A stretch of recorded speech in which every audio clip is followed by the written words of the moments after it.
Hello guys, my self Rahul Rathore. आज अपन discussion करने वाले chemical control and coordination chapter के बारे में। दैट मीन्स एंडोक्राइन सिस्टम के बारे में अपन बात करने वाले हैं। This chapter is belongs for 11th NCERT of biology, 22 number chapters है ना। तो आज अपन पढ़ने वाले हैं इस चैप्टर के अंदर मेनली अपन हार्मोन्स के बारे में डिस्कशन करना चाहेंगे कि हार्मोन्स होते हैं वो कैसे वर्क करते हैं, किस ग्लैंड्स के द्वारा कौन से हार्मोन सीक्रेट किए जाते हैं, इसके बारे में अपन कहता है डीपली मतलब देखने वाले हैं। सबसे पहले अपन देखते हैं हार्मोन्स होता क्या है। हार्मोन्स एक केमिकल मैसेंजर होता है। वैसे तो हार्मोन्स का मतलब होता है टू एक्साइट। क्या होता है? To excite.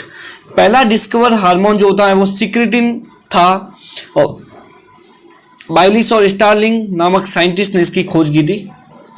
और अब थोड़ा सा अपन ये देखते हैं कि ना जो हार्मोन्स होते हैं उसके क्या कैरेक्टरिस्टिक्स होते हैं।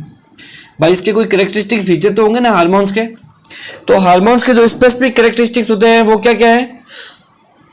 हार्मोन्स है जो एक केमिकल मैसेंजर की भांति काम करता है। हार्मोन्स कैसे काम करता है? एक केमिकल मैसेंजर यानी कि एक रासायनिक सूचक की भांति काम करता है। मेरी आवाज क्लियर आ रही है आप तक? ठीक है। केमिकल मैसेंजर की भांति काम करता है क्या हार्मोन्स। केमिकल मैसेंजर से क्या समझते हो आप कि मतलब जो हार्मोन्स होता है वो एक सेल से अगर किसी दूसरे सेल के अंदर अगर कोई स्पेसिफिक इंफॉर्मेशन को अगर पहुंचाना है तो एक सेल को दूसरे सेल से अगर कोई टेलीफोन पे बात तो कर नहीं सकती है या फिर कुछ चिट्ठी तो नहीं लिख सकती है। तो बॉडी के अंदर कुछ तो सिस्टम ऐसा होगा कि एक सेल से दूसरे सेल में अगर किसी प्रकार की इंफॉर्मेशन को अगर पहुंचाना है तो किसी न किसी प्रकार के क्या बोलते हैं संदेश वाहक की जरूरत पड़ेगी। तो ये हार्मोन जो होता है वो एक केमिकल मैसेंजर की भांति काम करता है यानी कि रासायनिक सूचक की भांति काम करता है जो कि एक सेल से दूसरे सेल में इंफॉर्मेशन को क्या करता है, भेजता है। और हार्मोन्स जो होते हैं वो नॉन न्यूट्रिएंट्स होते हैं। क्या होते हैं? नॉन न्यूट्रिएंट्स यानी कि अपोषक होते हैं। भाई हार्मोन्स होते हैं वो क्या करते हैं, इंफॉर्मेशन को क्या करते हैं, ट्रांसफर करते हैं। कोई एक सेल से दूसरे सेल में कोई अगर पोषक पदार्थ का ट्रांसफर तो होता नहीं है ना।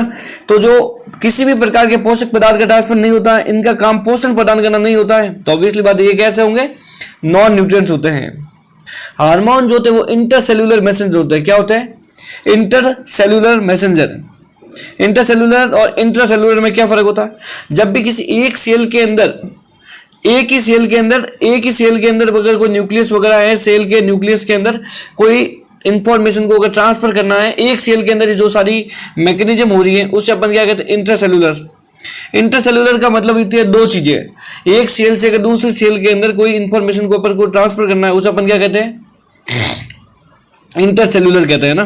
तो इंटरसेल्यूलर मैसेंजर होता है क्या, हार्मोन्स, जो कि एक सेल से इंफॉर्मेशन को कैरी करके दूसरे सेल को कहता है ट्रांसफर करता है। उसके बाद अपन देखते हैं कि जो हार्मोन्स होते हैं उसका जो सोर्स होता है एंड टारगेट ऑर्गन जो होते हैं उनके बीच में डिस्टेंस होती है। क्या मतलब है?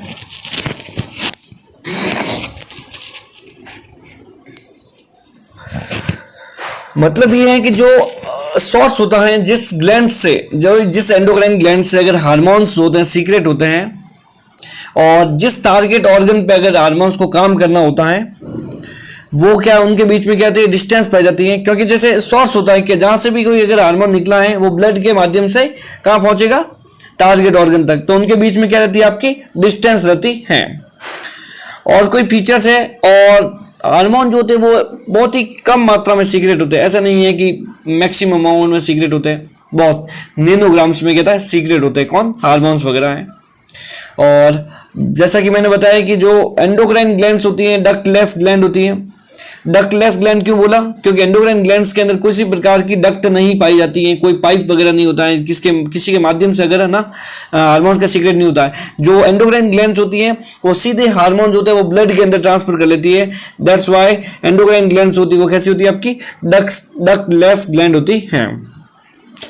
और बताइए अब आगे अपन देखते हैं कि जो हार्मोन्स होते हैं इस हार्मोन्स के अंदर अपन ने ये देखा है कि उसका जो केमिकल फॉर्म्स से हार्मोन होते क्या है ना। केमिकल फॉर्म्स में देखा गया है कि जो केमिकल फॉर्म होती है हार्मोन्स की वो मतलब 4 कैटेगरी में इसको डिवाइड किया गया है केमिकल्स फॉर्म को। सबसे पहले अपन देखते हैं अमीनो एसिड से व्युत्पन्न हार्मोन। दूसरा होता है आपका पेप्टाइड या प्रोटीन हार्मोन। तीसरा होता है आपका क्या, स्टेरॉइड्स हार्मोन, और चौथा होता है आपका क्या, आयोडोफॉर्म हार्मोन। क्या होता है आपका, आयोडोफॉर्म हार्मोन। तो आप देखो, सबसे पहले अपन देख रहे हैं कि अमीनो एसिड से व्युत्पन्न हार्मोन के बारे में अपन देख रहे हैं। अमीनो एसिड से व्युत्पन्न हार्मोन का मतलब क्या होता है? सीधा मतलब है भाई, अमीनो एसिड से व्युत्पन्न हार्मोन का सीधा मतलब क्या हो सकता है कि जो हार्मोन्स है वो अमीनो एसिड से मिलकर बने होते हैं। जैसे अमीनो एसिड से मिलकर बने होने वाले जो हार्मोन है वो कौन कौन से?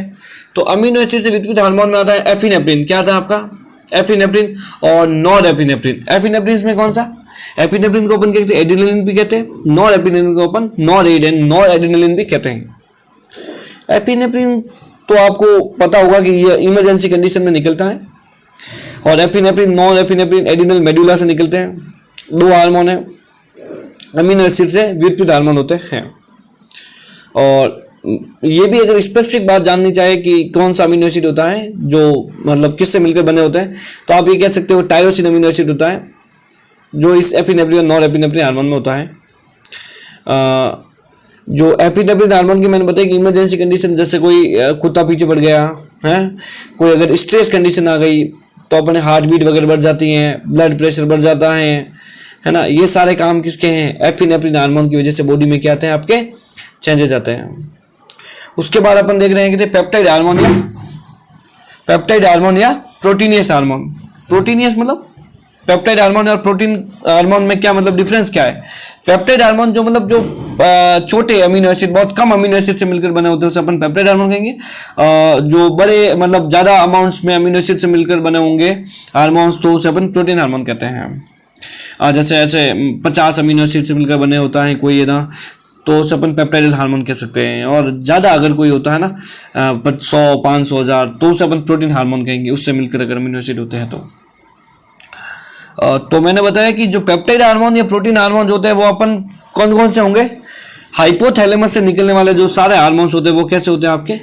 पेप्टाइड या प्रोटीन हार्मोन। पिट्यूटरी ग्लैंड से निकलने वाले सारे हार्मोन्स कैसे होंगे? पेप्टाइड या प्रोटीन हार्मोन। और पेनक्रियास से निकलने वाला है ना, अग्नाशय ग्रंथि से जितने भी हार्मोन निकलते हैं वो क्या होते हैं आपके? सारे पेप्टाइड या प्रोटीन हार्मोन होते हैं। ठीक है,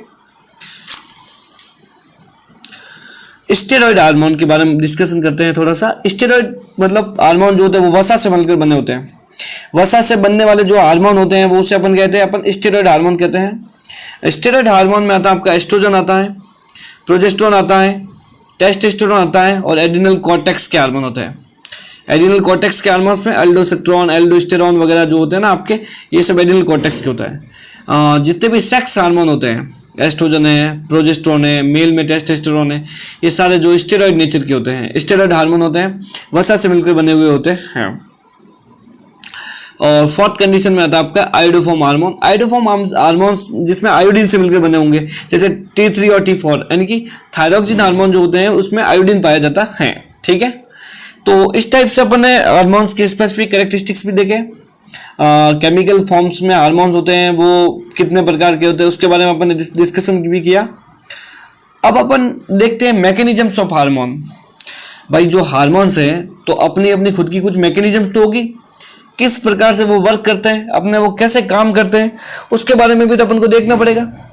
तो मैकेनिज्म ऑफ हार्मोन्स में ये देखनी है आपको कि प्रोटीन और पेप्टाइड हार्मोन, प्रोटीन या पेप्टाइड एवं अमीनो एसिड, प्रोटीन और पेप्टाइड एवं अमीनो एसिड से जितने डिराइव्ड जो है ना हार्मोन से, उनकी जो मैकेनिज्म एक समान होती है। मतलब जिस प्रकार से पेप्टाइड या प्रोटीन और अमीनो एसिड ये तीनों एक प्रकार से ही इनकी जो मैकेनिज्म होगी।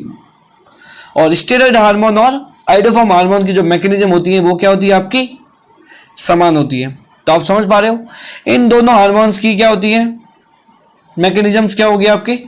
इन दोनों की तो क्या है? सेम। और इन दोनों की क्या है? सेम मैकेनिज्म है कि वो किस प्रकार से सेल में काम करने हैं। तो अभी अपन देखते हैं कि वो कैसे काम कर रहे हैं। प्रोटीन, पेप्टाइड या अमीनो एसिड से विकसित हार्मोन जो है इसकी मैकेनिज्म एक्शन देखेंगे तो इनका जो काम होता है वो एक समान होगा। तो जैसे मैंने ले लिया आपका FHS। FHS जो होता है फॉलिकल स्टिमुलेटिंग हार्मोन है, एंटीरियर पिट्यूटरी ग्लैंड से सीक्रेट होता है। और ये जो हार्मोन्स होता है वो कैसा होता है? पेप्टाइड नेचर का होता है। कैसा होता है? पेप्टाइड नेचर का। और ये जो होता है वो पोलर होता है, क्या होता है, ध्रुवीय होता है, जल में घुलनशील होता है ना। जो FHS हार्मोन है, पेप्टाइडल हार्मोन है और जल में घुलनशील है। अगर वो ये FHS हार्मोन अगर जल में घुलनशील है, FHS हार्मोन अगर जल में घुलनशील है, और अपन ने ये तो चीज देखी है कि जो सेल मेम्ब्रेन होती है, क्या ये आपकी सेल मेम्ब्रेन, कोशिका झिल्ली कह सकते हो आपकी, प्लाज्मा मेम्ब्रेन, सॉरी, जो ये आपकी प्लाज्मा मेम्ब्रेन है आपकी।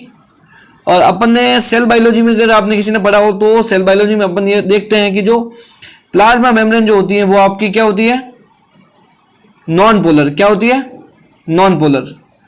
जब अगर ये नॉन पोलर है और FHS हार्मोन जो होता है वो क्या आपका पोलर। समझ में आ रहा है क्या बात मेरी, के ऊपर से होके जा रही कुछ? अरे बोलो भाई, कुछ समझ में आ रहा है क्या?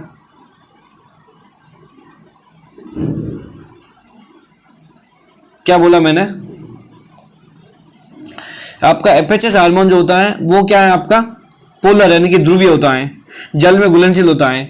जबकि आपकी जो मेम्ब्रेन है, सेल मेम्ब्रेन कह सकते हो, या आपकी कहता है कोशिका झिल्ली कह सकते हैं इसको, या प्लाज्मा मेम्ब्रेन को, एक ही बात है।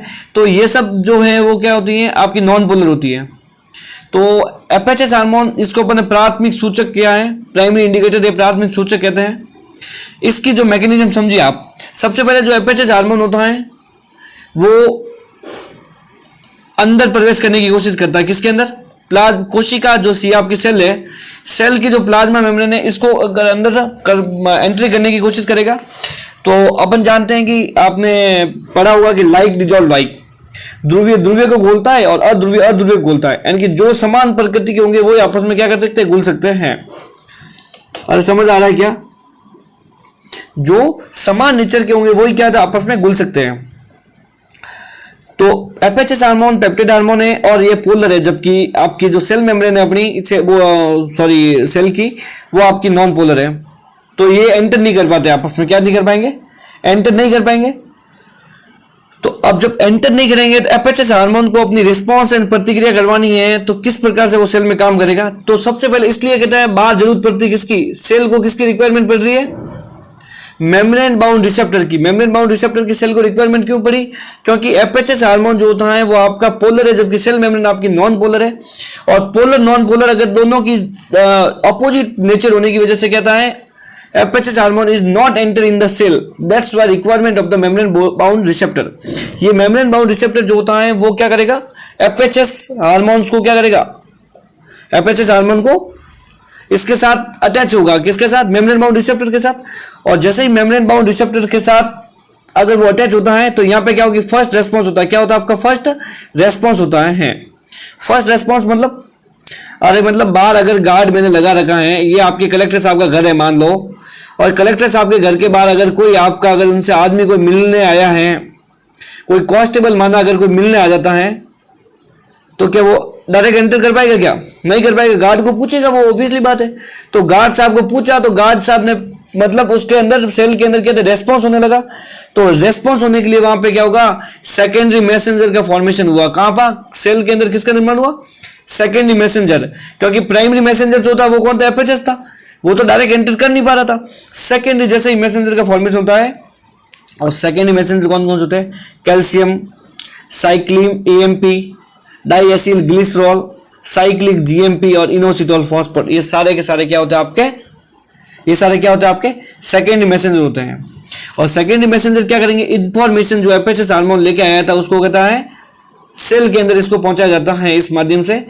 तो साइटोप्लाज्म में एंजाइम को एक्टिव करना है या इनएक्टिव करना है, वो आगे सेकेंडरी मैसेंजर जब इंफॉर्मेशन लेंगे और वो आगे क्या करते हैं, इससे डिपेंड करता है कि साइटोप्लाज्म के अंदर जो एंजाइम होती है उसका एक्टिवेशन होगा या नहीं होगा, इसके ऊपर डिपेंड करता है। तो आपको एक बात समझ में आ गई कि सेल के अंदर सेकेंडरी मैसेंजर का निर्माण करने की रिक्वायरमेंट क्यों पड़ी, क्योंकि FHS हार्मोन पोलर नेचर का, पोलर का था और सेल मेम्ब्रेन नॉन पोलर की थी, और ये क्रॉस कर नहीं पा रहे थे।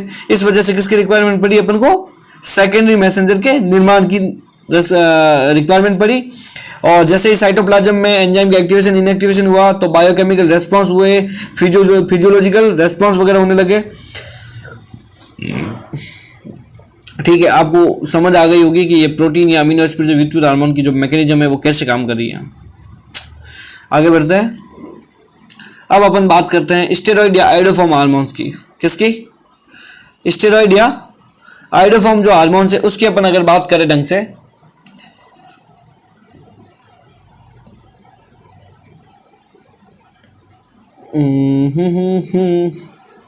हाँ ठीक है, छोड़ो। अब स्टेरॉइड या आइडोफॉर्म हार्मोन से जो वित्पित है उसकी जो मैकेनिज्म होती है, और आइडोफॉर्म यानी थायरॉक्सिन, स्टेरॉइड मतलब जितने भी sex hormone, oestrogen, progesterone, adrenal cortex से रिलेटेड जितने भी यह सारे हार्मोन्स होते हैं, इनकी मैकेनिज्म एक समान वर्क करेगी। एस्ट्रोजन हार्मोन लिया मैंने, और आपको इतना तो पता है कि एस्ट्रोजन हार्मोन जो होता है, इस एस्ट्रोजन हार्मोन जो होता है वो आपका क्या होता है? अरे वो किस प्रकार का हार्मोन है? प्रोटीन नेचर का है? अरे नहीं, स्टेरॉइड हार्मोन है। कैसा हार्मोन है? Steroid hormone. अब स्टेरॉइड एस्ट्रोजन हार्मोन जो अगर आपका स्टेरॉइड है, और एस्ट्रोजन हार्मोन होता है वो आपका नॉन पोलर होता है। क्या होता है? Non polar. और सेल मेम्ब्रेन भी क्या है? Non polar. अरे वाह, लाइक डिजॉल्व लाइक।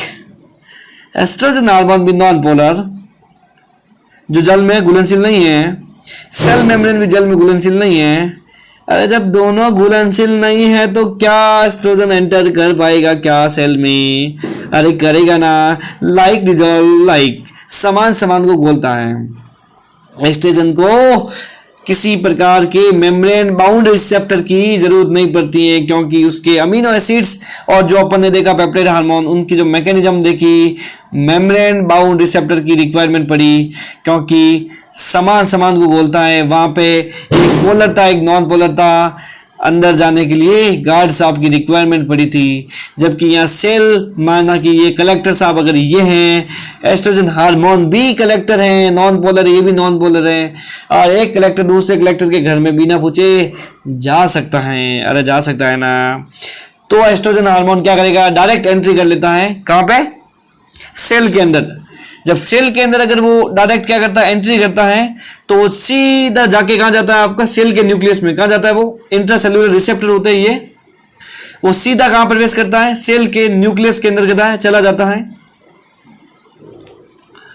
हाँ,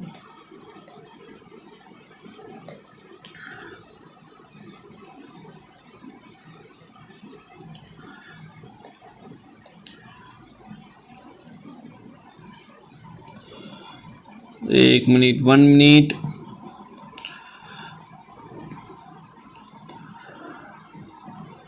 ठीक है,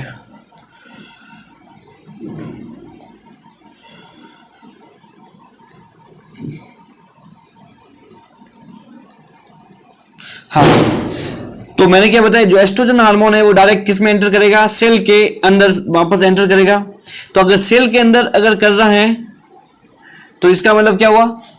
अगर वो सेल में डायरेक्ट एंटर कर लिया, इसका मतलब होता है वो सेल के जो न्यूक्लियस होता है, न्यूक्लियस के अंदर जाके वो जाता है। किसके? न्यूक्लियस के अंदर चला जाता है।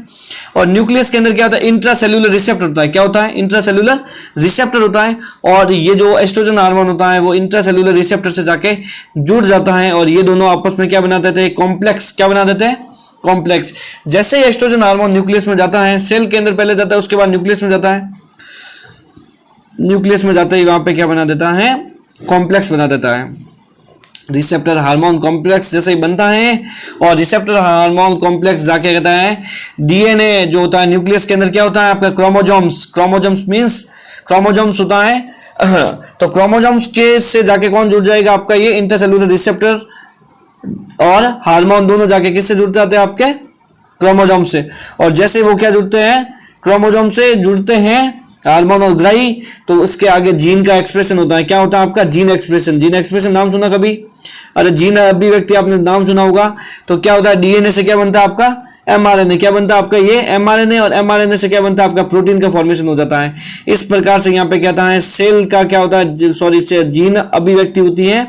सेंट्रल डोग्मा थ्योरी के अकॉर्डिंग डीएनए से एमआरएनए, एमआरएनए से कहता है प्रोटीन का निर्माण होता है। तो ये स्टेरॉइड हार्मोन की मैकेनिज्म थी, समझ में आओगी? कुछ नहीं था, वहां पे मेम्ब्रेन बाउंड रिसेप्टर की रिक्वायरमेंट पड़ी। क्यों? क्योंकि पोलर नॉन पोलर का कॉन्सेप्ट लग रहा था, जबकि यहाँ पे दोनों नॉन पोलर है। No requirement of membrane bound receptor, receptor की जरूरत तो पड़ी लेकिन सेल के अंदर रिसेप्टर की जरूरत पड़ रही है, और जब भी सेल के अंदर रिसेप्टर की जरूरत पड़ी तो इंट्रासेलुलर रिसेप्टर है जो क्या करता है, क्रोमोसोम से जाके जुड़ता है, डीएनए से एमआरएनए और एमआरएनए से प्रोटीन का फॉर्मेशन करता है। ठीक है, अब आप इसमें डिफरेंस देख लीजिए, नहीं समझ में आए तो आप देख सकते हैं, पूछ लेना, वापस कमेंट में लिख देना, लेकिन ऐसा होगा नहीं कि आपको कुछ समझ में नहीं आए। ठीक है, एक बार यहां थोड़ा सा मुझे लिखना पड़ेगा।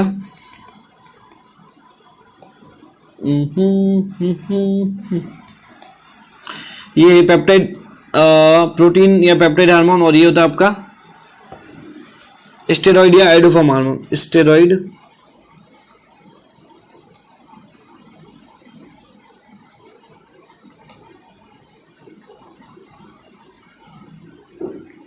ठीक है, ये आपके क्या है, स्टेरॉइड या एडोफॉर्म हार्मोन है।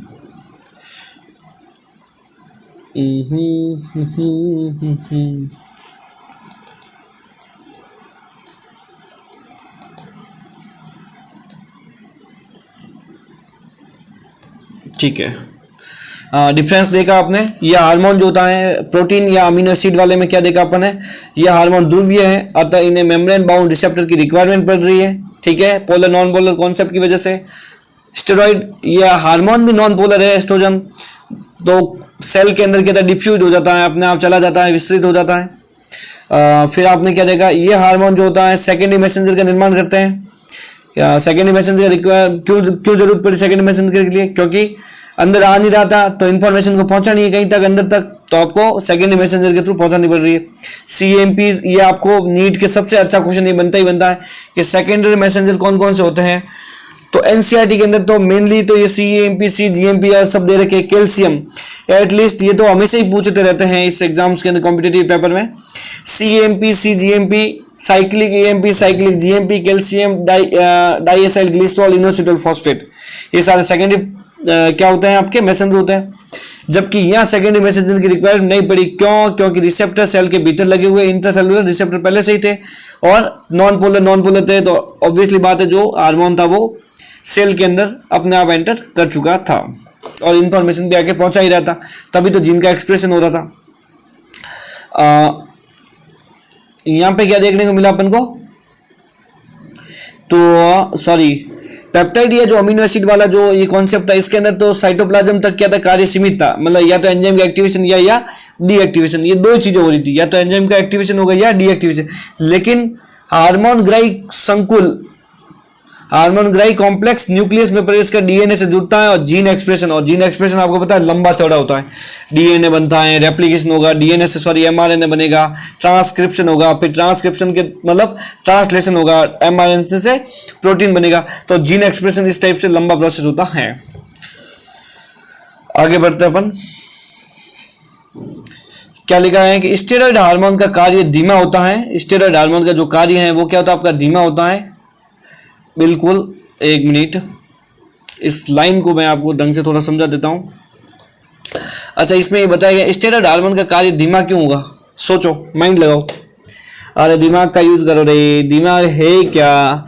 मैं कहना चाहता हूं स्टेरॉइड हार्मोन का कार्य धीमा होता है, जबकि ये आपके अमीनो एसिड या प्रोटीन वाला हार्मोन होंगे उनका कार्य फास्ट होगा। अरे अभी देखा उसमें तो ओनली क्या था, बायोकेमिकल प्रोसेस या फिजियोलॉजिकल प्रोसेस हो रहा है, किसमें, अमीनो एसिड या प्रोटीन वाले के अंदर एक्टिवेशन या डीएक्टिवेशन हो रहा है एंजाइम, जबकि जीन एक्सप्रेशन तो एक लंबा प्रोसेस है, डीएनए से एमआरएनए, एमआरएनए से प्रोटीन, ट्रांसक्रिप्शन और ट्रांसलेशन, दो प्रक्रिया को कंप्लीट होने काफी लंबा टाइम लग सकता है। इसलिए स्टेरॉइड हार्मोन का जो काम होता है वो धीमे होता है। अब एक लाइन है कि मानव में एंडोक्राइन सिस्टम व नर्वस सिस्टम दोनों के इंटीग्रेटेड होते हैं, संबंधित होते हैं। भाई क्या मतलब इसका, मानव जो होता है, मानव के अंदर जो एंडोक्राइन सिस्टम होता है और क्या होता है आपका नर्वस सिस्टम होता है, ये दोनों आपस में क्या होते हैं, इंटीग्रेटेड होते हैं, जुड़े रहते हैं। एंडोक्राइन सिस्टम जो होता है वो धीमे काम करता है, जबकि नर्वस सिस्टम में न्यूरॉन्स वगैरह हो गए तो वो फास्ट काम करता है। और नर्वस सिस्टम के माध्यम से ही तो क्या होगा, नर्वस सिस्टम में अभी आपको जब ये डायग्राम बनाऊंगा इसमें आपको अच्छे से समझाऊंगा इस लाइन का मतलब कि किस प्रकार से ये जो क्या बोलते हैं सुप्रा ऑप्टिक न्यूक्लियाई, पैरावेंट्रिकुलर न्यूक्लियाई होती है, इसके अंदर कहते हैं ये न्यूरॉन्स होते हैं, ये नर्वस सिस्टम से रिलेटेड है। हाइपोथैलेमस का डायग्राम है, तो सॉरी पिट्यूटरी ग्लैंड का डायग्राम है, इसके अंदर ये आपका पार्ट हाइपोथैलेमस है।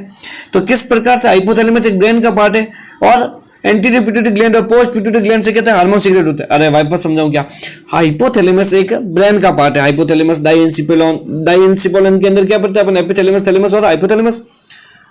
हाइपोथैलेमस आपका फॉरहेड का पार्ट है, ब्रेन का पार्ट है।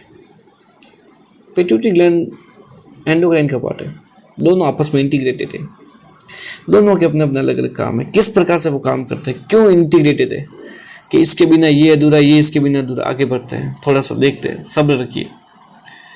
और दोनों के बीच की कड़ी क्या होती है आपकी, हाइपोथैलेमस होती है। किसके, ये नर्वस सिस्टम है या आपके एंडोक्राइन सिस्टम है, तो इनके बीच की जो कड़ी है ये सब क्या है, हाइपोथैलेमस ही तो है, क्योंकि कंट्रोल कौन कर रहा है, हाइपोथैलेमस। इन दोनों के बीच की कड़ी क्या होती है आपकी, हाइपोथैलेमस होती है।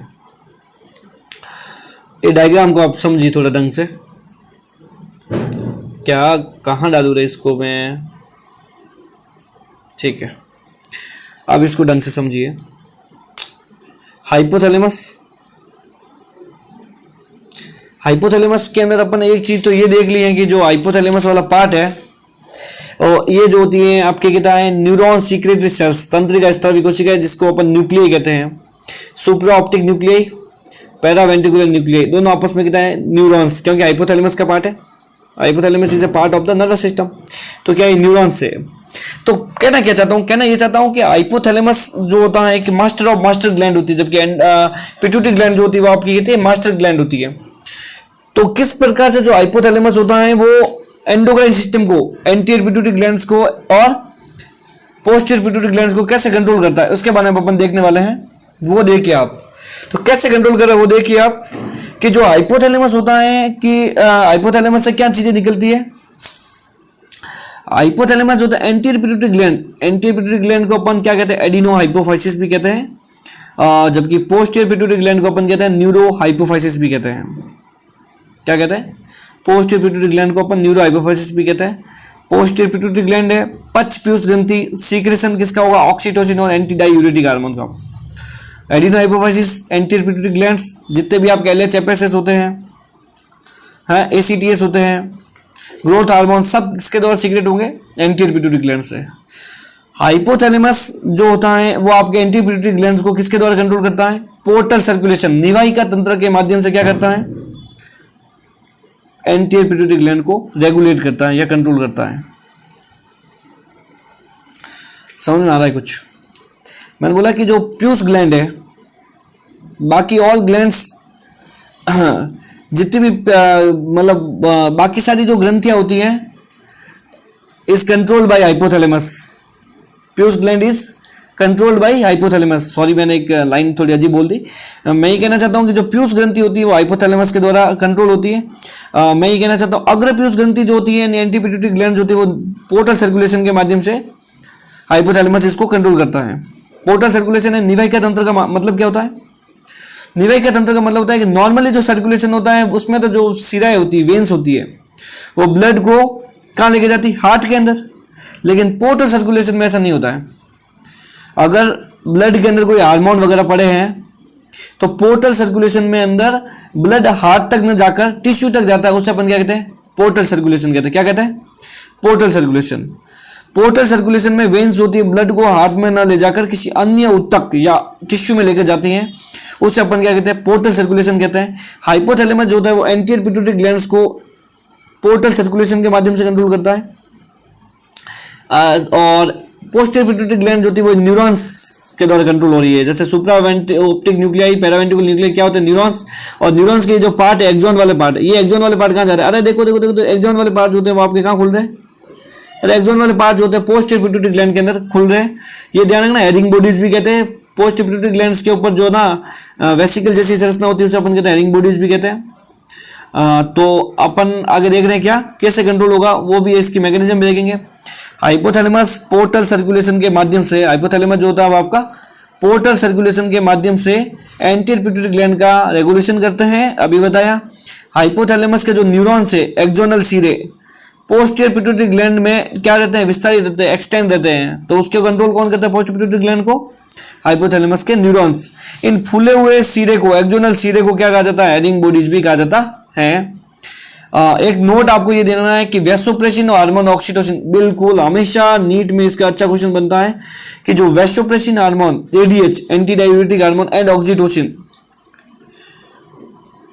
ठीक है, एडीएच को क्या कहते हैं, पिट्रेसिन कहते हैं, जबकि ऑक्सीटोसिन को पीटोसिन भी कहा जाता है, एक्स्ट्रा नॉलेज है। ये जो दोनों हार्मोन होते हैं इसका जो फॉर्मेशन होता है, वैसोप्रेसिन और ऑक्सीटोसिन हार्मोन का जो फॉर्मेशन होता है वो कहाँ होता है, हाइपोथैलेमस के द्वारा, लेकिन सीक्रेशन जो होता है वो आपके किससे होता है, पोस्ट पिट्यूटरी ग्लैंड के द्वारा। बहुत ही अच्छी लाइन है आपके एनसीईआरटी की कि वैसोप्रेसिन और ऑक्सीटोसिन हार्मोन का जो फॉर्मेशन होता है वो हाइपोथैलेमस के द्वारा होता है, परंतु उनका जो सीक्रेशन होता है वो पोस्ट पिट्यूटरी ग्लैंड के द्वारा होता है। अब ये लास्ट के कैसे मैकेनिज्म्स काम करती हैं, किस प्रकार से मतलब वर्क होता है, कैसे हाइपोथैलेमस होता है वो एंटीरियर पिट्यूटरी ग्लैंड को क्या करता है, कंट्रोल करता है। हाइपोथैलेमस से निकलने वाले सभी हार्मोन्स क्या होते हैं, अरे हाइपोथैलेमस से निकलने वाले जो सारे हार्मोन्स होते हैं वो क्या होते हैं, अरे पेप्टाइड या प्रोटीन नेचर के होते हैं यार, कभी तो बोला करो रे कि सभी प्रोटीन और पेप्टाइड हार्मोन जितने भी हैं हाइपोथैलेमस से निकलते हैं, प्रोटीन पेप्टाइड नेचर के होंगे। हाइपोथैलेमस जो होता है एंटीरियर पिट्यूटरी ग्लैंड को कैसे कंट्रोल करता है, पोर्टल सर्कुलेशन तो मैंने नाम लिया, अरे पोर्टल सिस्टम या पोर्टल सर्कुलेशन तो मैंने नाम लेके बताया। पोर्टल सर्कुलेशन का मतलब होता है कि वेन्स जो होती है ब्लड को कहाँ नहीं लेके जाएगी, हार्ट तक, हार्ट तक में ले जाके डायरेक्ट टिश्यू तक ले जाती है, उसे अपन पोर्टल सर्कुलेशन कहते हैं। हाइपोथैलेमस जो होता है एंटीरियर पिट्यूटरी ग्लैंड से किस प्रकार से काम करता है वो चीज अपन को देखनी, मेन चीज तो ये है आपकी, ये चीज मैं आपको समझाना चाहता हूं कि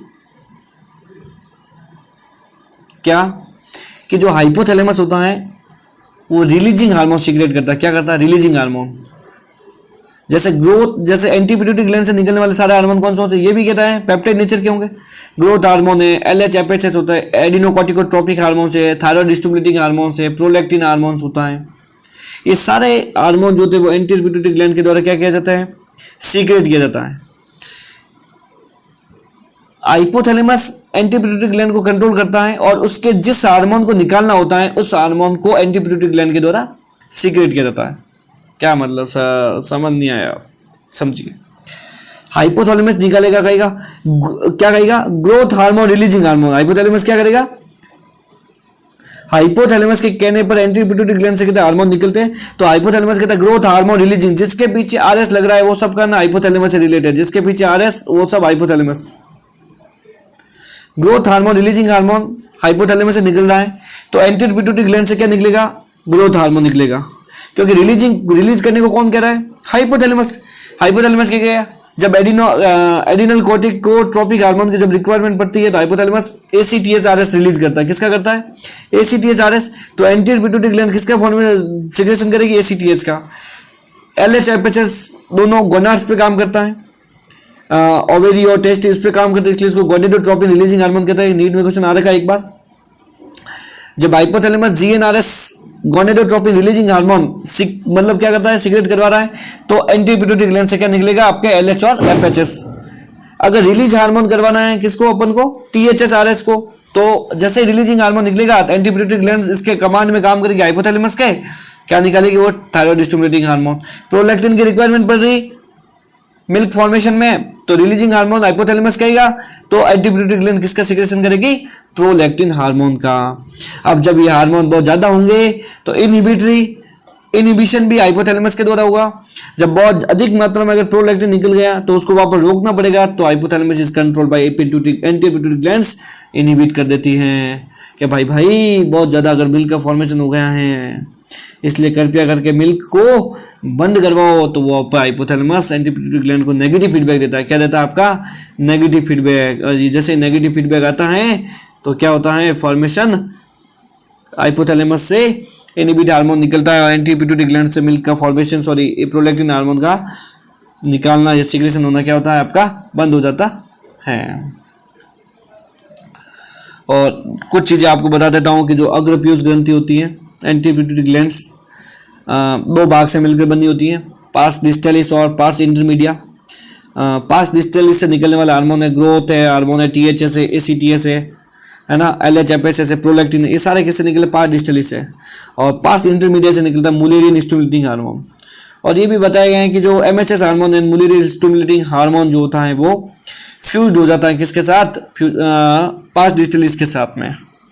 इस प्रकार से आपने ये चैप्टर देखा कि मतलब मज़ा आया होगा, थोड़ा बहुत इंटरेस्ट आया होगा। काफ़ी टाइम से वीडियो जा भी नहीं रहे थे, अब कोशिश करेंगे थोड़ा रेगुलर बने रहे, ठीक है। और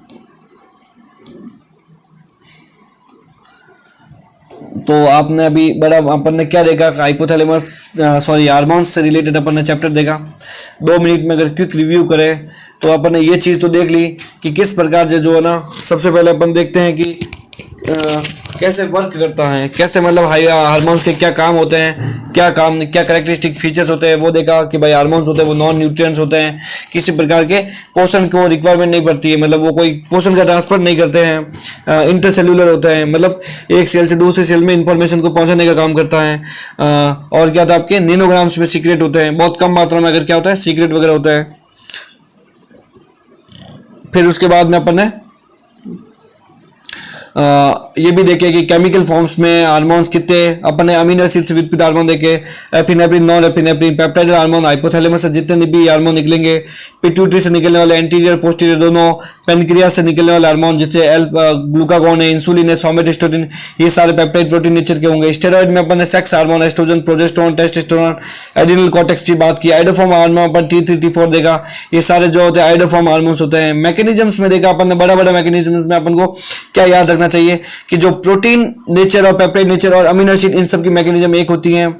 नॉन पोलर पोलर का अगर कॉन्सेप्ट लगता है इसमें, FHS हार्मोन जो होता है वो आपका क्या होता है, पोलर होता है, जबकि सेल मेम्ब्रेन नॉन पोलर होती है, क्रॉस कर नहीं पाते हैं, बैरियर आ जाता है बीच में, मेम्ब्रेन बाउंड रिसेप्टर की रिक्वायरमेंट पड़ी, मेम्ब्रेन बाउंड रिसेप्टर अंदर जाके सेकेंडरी मैसेंजर का फॉर्मेट करते हैं, और साइटोप्लाज्म में एंजाइम का एक्टिवेशन डीएक्टिवेशन होता रहता है, रेस्पॉन्स वगैरह इस प्रकार से होता है। और सेकेंडरी मैसेंजर के फॉर्म में ये मेन क्वेश्चन बनता ही बनता है, मैंने जैसे कि बताया कैल्शियम वगैरह इसका क्वेश्चन बनता है, ACE, CGMP, DAG, inositol phosphate. Steroid hormones से विपरीत देखते हैं, उसकी मैकेनिज्म सेम थी, बस फर्क ये था कि कलेक्टर साहब के घर पे आ सकते हैं, जबकि मैंने बताया ये भी नॉन पोलर, ये भी नॉन पोलर। अपना अंदर आया, सेल के आते ही न्यूक्लियस में गया, न्यूक्लियस में वहाँ पे क्या था, रिसेप्टर था इंट्रासेलुलर, वहाँ पे बाउंड हुआ, DNA से जुड़ा, जीन एक्सप्रेशन, mRNA, प्रोटीन का फॉर्मेशन हुआ। इस प्रकार से आपने ये सब चीज़ें देखी। फिर उसके बाद में अपन ने कुछ पॉइंट थे वो भी देते हैं, किस प्रकार से एंडोक्राइन सिस्टम नर्वस सिस्टम के साथ किस प्रकार से कनेक्टेड होता है, दोनों के बीच की कड़ी हाइपोथैलेमस होती है। हाइपोथैलेमस एंटीरियर पिट्यूटरी ग्लैंड्स को कैसे कंट्रोल करता है, मैं आपको ये भी बता सकता हूँ कैसे, पोर्टल सर्कुलेशन के माध्यम से। पोस्टीरियर पिट्यूटरी ग्लैंड में आप मेरा हाथ दे सकते हो, मेरे ये हाथ का जो पार्ट है, ये वाला जो पार्ट है अपन ये कहता है आपका न्यूरॉन्स है, इसका एक्सॉन वाला जो भाग होता है वो पोस्टीरियर पिट्यूटरी ग्लैंड होती है। तो ये आपका पोस्टीरियर पिट्यूटरी ग्लैंड जो होती है वो कहते हैं आपकी डायरेक्ट जुड़ी रहती है, डायरेक्ट कंट्रोल होता है। पोस्टीरियर पिट्यूटरी ग्लैंड पे डायरेक्ट कंट्रोल होता है, जबकि एंटीरियर पिट्यूटरी ग्लैंड में कहता है किसकी जरूरत पड़ रही है, पोर्टल सर्कुलेशन की, इनडायरेक्ट कंट्रोल देखने को मिलता है। ठीक है, और कोई चीज है जो अपन को छूट गई है, कमेंट्स में बता देना कि क्या क्या चीज ऐसी है जो अपन को नहीं आ रही है, या फिर जो चीज छूट गई है तो आप प्लीज कमेंट में बता दीजिए। तो अप्रत्यक्ष रूप से जो कंट्रोल होता है वो कहता पोर्टल सर्कुलेशन के माध्यम, जबकि डायरेक्ट कंट्रोल होता है वो आपका पोस्ट पिट्यूटरी ग्लैंड पे हाइपोथैलेमस का। फिर आपने कुछ पॉइंट देखने थे वो भी देखे कि ADH वैजोप्रेसिन हार्मोन फॉर्मेशन तो हाइपोथैलेमस होता है, सीक्रेशन पोस्ट पिट्यूटरी ग्लैंड से होता है। फिर आपने ये भी देखा, अपन ने ये चेक किया किस प्रकार से हाइपोथैलेमस एंटी पिट्यूटरी ग्लैंड को कंट्रोल करता है। हार्मोन्स की रिक्वायरमेंट अगर होती है तो स्टिमुलेशन भी करना पड़ता है, रिलीजिंग हार्मोन निकालता है, एंटी पिट्यूटरी ग्लैंड सीक्रेट कर लेती है, और हाइपोथैलेमस अगर बहुत ज़्यादा हार्मोन निकल भी गए हैं तो इनहिबिशन के द्वारा रोक भी देता है। इस प्रकार से ये मैंने एक लेक्चर खत्म भी किया केमिकल कोऑर्डिनेशन एंड कंट्रोल का। जल्दी इसका अपन सेकेंड लेक्चर भी करेंगे, और उसके बाद उसके प्रीवियस ईयर्स के जो क्वेश्चन पेपर्स हैं, जो भी है ना नीट में आने वाले जो क्वेश्चन है इंपॉर्टेंट है जो आ चुके हैं, उसके बारे में भी अपन जल्दी क्या करेंगे, अपन डिस्कशन करने वाले हैं। ठीक है, और इस प्रकार से अपन ने ये लेक्चर आज खत्म किया। तो lots of thank you very much, THANK, thank you,